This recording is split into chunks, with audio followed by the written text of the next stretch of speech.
समर्थ. अवधूत चिंतन श्री गुरुदेव दत्त. स्वामी कृपा या चॅनलमध्ये सर्वांचं खूप खूप मनापासून स्वागत.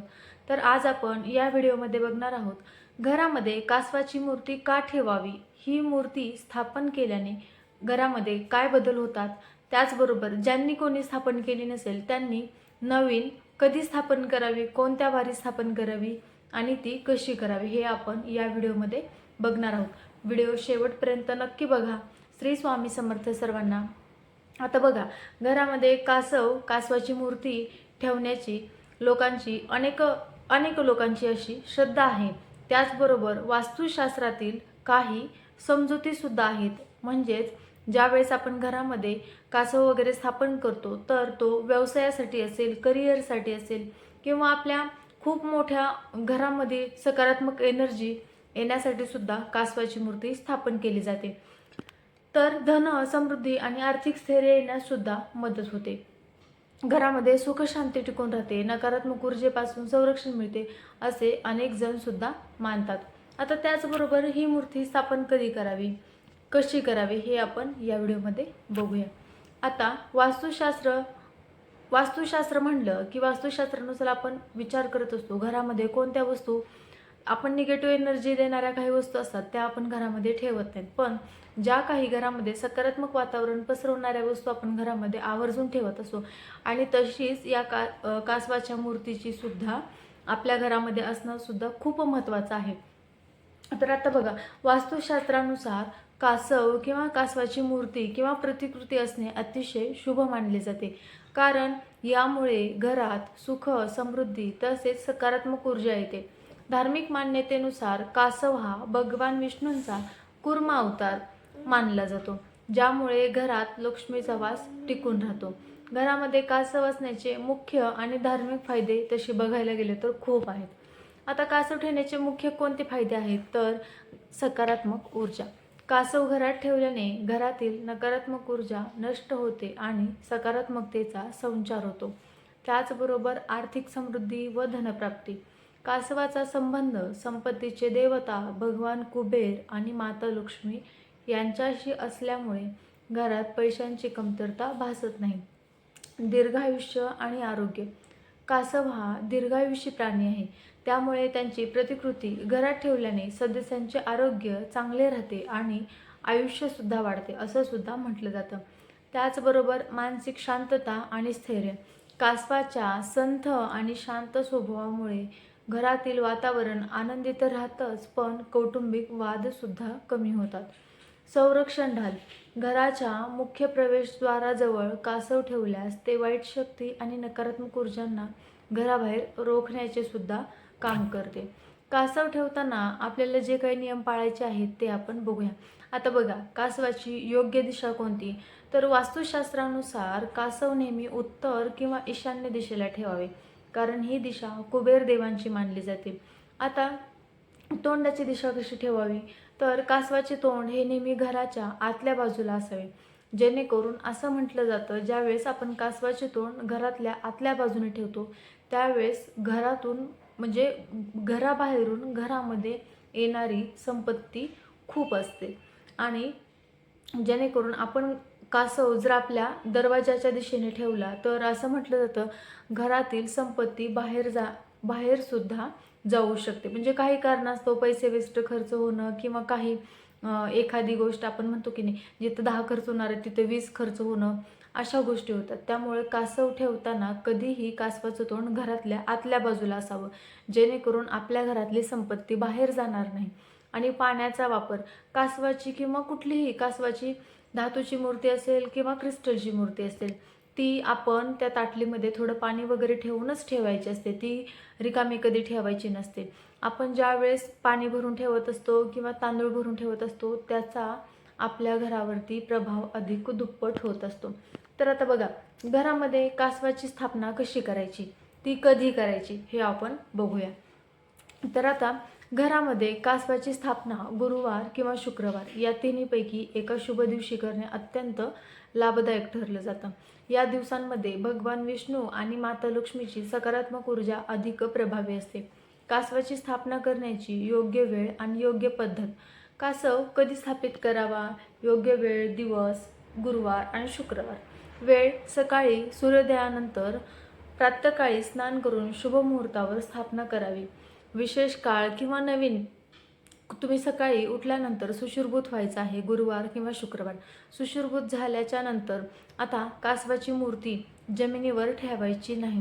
ती आणल्याच्या नंतर आपण आता ज्या दिवशी पूजा वगैरे करणार आहात बघा, आपण आणताना विकत आणलेली असते ती एक मूर्ती असते. पण ज्यावेळेस आपण आपल्या देवाऱ्यामध्ये स्थापित करत असतो त्यावेळेस तिची षोडशोपचार करून पूजा केली पाहिजे, षोडशोपचार करून स्थापन केली पाहिजे. घरी आल्याच्या नंतर ज्यावेळेस आपण तिथून घेतो त्यावेळेस आपण बाजारात जात असतो, येताना ते घेऊन येत असतो. मग निगेटिव्ह एनर्जी किंवा म्हणा काही आपण ते सोबत हात वगैरे सगळ्यांचे लागलेले असतात. त्यामुळे घरी आल्यावर काय करायचं तर मग तुम्ही ज्यावेळेस स्थापन करणार आहात त्यावेळेस ती मूर्ती एका तांब्याच्या ताटामध्ये घ्यायची किंवा कुठल्याही कलश ताटामध्ये घेऊ शकतात. त्यावर थोडंसं गंगाजळ किंवा शुद्ध पाण्यानं सुद्धा तुम्ही धुवून घेऊ शकतात. शुद्ध पाण्यानं धुवून घ्या किंवा गंगाजळ मिश्रित गंगाजळ जरी तुम्ही पाण्यामध्ये मिसळलं आणि त्याने जरी त्याचा अभिषेक केला, ओम नारायणाय विद्महे वासुदेवाय धीमहि तन्नो विष्णू प्रचोदयात या मंत्राचा जप करत करत जरी त्या मूर्तीचा अभिषेक केला तरीसुद्धा खूप चांगले आहे. त्याचबरोबर तुम्हाला पाण्यानं नसेल करायचं तर तुम्ही कच्चं दूध वापरू शकतात. कच्चं दूध, गंगाजळ किंवा साध्या पाण्याने जरी केला त्याचा अभिषेक तरी चालेल. म्हणजे ज्यावेळेस तुम्ही मूर्ती आणणार त्यावेळेस एका ताटामध्ये ठेवायची आहे. ती व्यवस्थित ठेवून त्याच्यावर कच्च्या दुधाने किंवा गंगाजळ मिश्रित पाण्याने अभिषेक करायचा आहे. मग अभिषेक करताना मी तुम्हाला आत्ताच मंत्र सांगितला, ओम नारायणाय विद्महे वासुदेवाय धीमहि तन्नो विष्णू प्रचोदयात या मंत्राचा जप करायचा. आता तुम्ही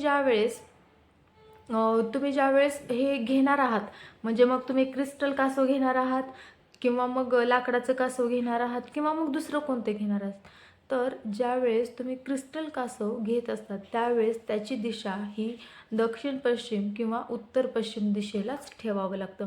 म्हणजे याच्यामध्ये सुद्धा दोन बाजू आहेत. ज्यावेळेस तुम्ही क्रिस्टल कासव घेतात त्यावेळेस त्याची दिशा दक्षिण पश्चिम किंवा उत्तर पश्चिम दिशा ठेवावी. आणि जर तुम्ही लाकडाचा कासव घेणार असाल किंवा तुम्ही कुठल्या धातूचा कासव घेणार आहात असाल तर पूर्व किंवा दक्षिण पूर्व असं सुद्धा ठेवायचं आहे.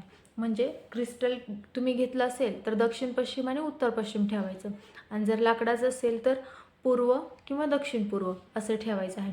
आता ज्यावेळेस आपण कासव घराच्या मुख्य दारात पश्चिम दिशेला ठेवत असतो म्हणजे पश्चिम दिशेला तोंड करून ठेवत असतो त्यावेळेस आपल्या घरावर सुरक्षा मिळते आणि आपल्या घरामध्ये निगेटिव्ह एनर्जी येत नाही.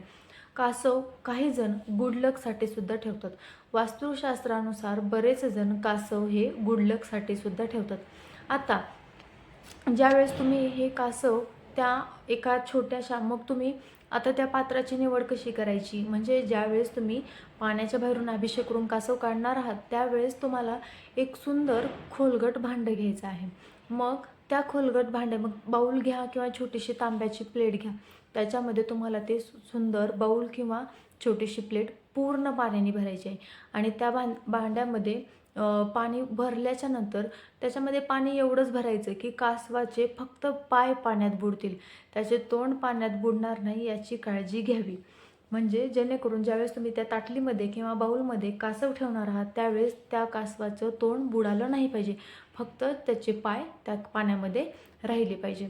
मग आता ते ठेवल्याच्या नंतर तुम्हाला हळदी कुंकू लावून अक्षदा वगैरे अर्पण करायची आणि त्यांना प्रार्थना करायची, हे विष्णुदेवा माझ्या घरात सुख समाधान शांती लाभू दे, माझ्या घरात लक्ष्मी प्राप्ती होऊ दे, माझ्या घरामध्ये धन धान्याची हानी होऊ देऊ नका, हीच तुमच्या चरणी प्रार्थना असं म्हणायचं. आणि तुम्ही 108 वेळा ओम विष्णुदेवताभ्यो नमः किंवा ओम नारायणाय विद्महे वासुदेवाय धीमहि तन्नो विष्णू प्रचोदयात या मंत्राचा जप करायचा किंवा ओम श्री कुर्माय नमः या मंत्राचा सुद्धा जप करायचा या दिवशी. म्हणजे स्थापन करताना तर तुम्ही हा मंत्र म्हणत म्हणतच तुम्हाला जप करायचा, पण ज्यावेळेस तुमची स्थापना वगैरे झाली असेल, हळदी कुंकू अक्षता अर्पण करून झाल्या असतील किंवा मग एखादं लाल फूल किंवा पिवळे फूल, विष्णुदेवतांना पिवळा रंग हा खूप आवडीचा आहे, त्यामुळे तुम्ही विष्णुदेवतेचं स्वरूप म्हणून त्यांना सुद्धा पिवळं फूल किंवा लाल फूल अर्पण करायचं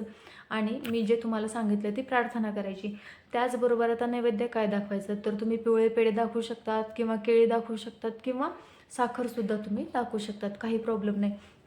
तुम्हाला जसं सांगितलं डोळे मिटायचे आणि मनोभावे प्रार्थना करायची आणि प्रार्थना करताना सुद्धा या जपाचं नामस्मरण करायचं. तुम्हाला शक्य असल्यास 108 वेळा या मंत्राचा जप करायचा आणि रोज रोज या ज्यावेळेस तुम्ही देवपूजा वगैरे करणार आहात त्यावेळेस तुम्ही या कासवाची पण पूजा करणार आहात विष्णू स्वरूप म्हणून, त्यावेळेस तुम्हाला रोज ओम श्री कुर्माय नमः या मंत्राचा 11 वेळा जप करायचा आहे न चुकता.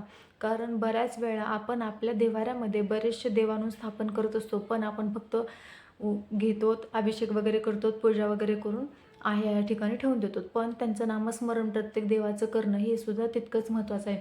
आता लक्ष्मीची मूर्ती आहे किंवा विठ्ठल रखुमाईची मूर्ती आहे किंवा बाळकृष्णांची मूर्ती आहे, ज्यावेळेस आपण त्यांना अभिषेक वगैरे करत असतो, हळदी कुंकू लावत असतो, त्यावेळेस त्या त्या देवांचं नाव घेऊन हळदी कुंकू आपण लावायचं. बघा आपण सत्यनारायणची पूजा करताना कसं करतो, हे वरुण देवताभ्यो नमः हळद कुंकुम समर्पयामी, तसंच हे बाळकृष्ण देवताभ्यो नमः हळद कुंकुम समर्पयामी असं म्हणायचं. प्रत्येक पूजा करताना प्रत्येक देवाचं नाव घ्यायचं. पुष्पम समर्पयामी, हळद कुंकुम समर्पयामी, त्याचबरोबर धूपदीपम समर्पयामी असं म्हणायचं. आता बघा, आता ज्या वेळेस तुम्ही ते बाउलमध्ये पाणी ठेवलेलं आहे, कासव ज्या बाउलमध्ये ठेवलं आहे ते पाणी तुम्हाला दर 2 किंवा 3 दिवसांनी बदलत राहावं लागतं नेहमी, आणि ते नेहमी स्वच्छ ठेवायचं.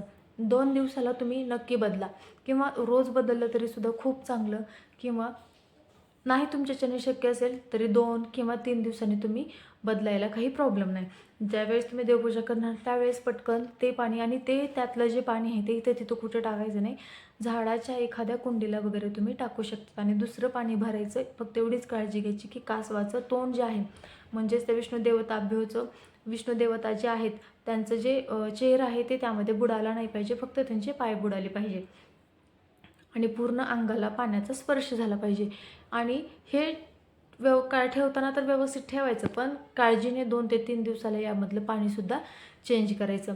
आता बघा, कासव कोणत्या धातूचं असावं किंवा क्रिस्टलचं असावं ही तुमच्या मनाची संकल्पना आहे. तुम्हाला जे आवडेल ते तुम्ही घेऊ शकता तुमच्या परिस्थितीनुसार, असं काही नाही. आता ज्यांना आवड आहे की बाबा हां मला घ्यायचं आहे त्यांनी घेऊ शकतात. ज्यांच्याकडं नाही आहे घरामध्ये पद्धत वगैरे, आता बऱ्याच जणांच्या घरामध्ये असतं, बऱ्याच जणांच्या घरामध्ये नसतं, पण ज्यांना घेण्याची आवड आहे किंवा ज्यांना घ्यायचं आहे, कुणाला वाटते आपल्या व्यवसायात किंवा आपल्या करिअरमध्ये प्रगती व्हावी, तर त्यांनी नक्की गुरुवारी किंवा शुक्रवारी खरेदी करायला विसरू नका. तुम्ही बुधवारीसुद्धा घेऊ शकतात बरं का. बुधवारी घ्या आणि गुरुवारी स्थापन करा, खूप चांगलं. किंवा मग गुरुवारी घ्या, शुक्रवारी स्थापना करा. बुधवार, गुरुवार, शुक्रवार हे 3 वार तुम्ही कधीही विकत घेऊ शकतात आणि तुम्ही त्याचबरोबर स्थापनसुद्धा करू शकतात. तर बघा, व्हिडिओ आवडला असल्यास लाईक करा, शेअर करा, कमेंट करा आणि व्हिडिओच्या खाली तुम्हाला जर काही वाटत असेल प्रॉब्लेम वगैरे तर तुम्ही प्रश्न नक्कीच विचारू शकतात. नक्कीच यावर उत्तर दिलं जाईल. श्री स्वामी समर्थ सर्वांना.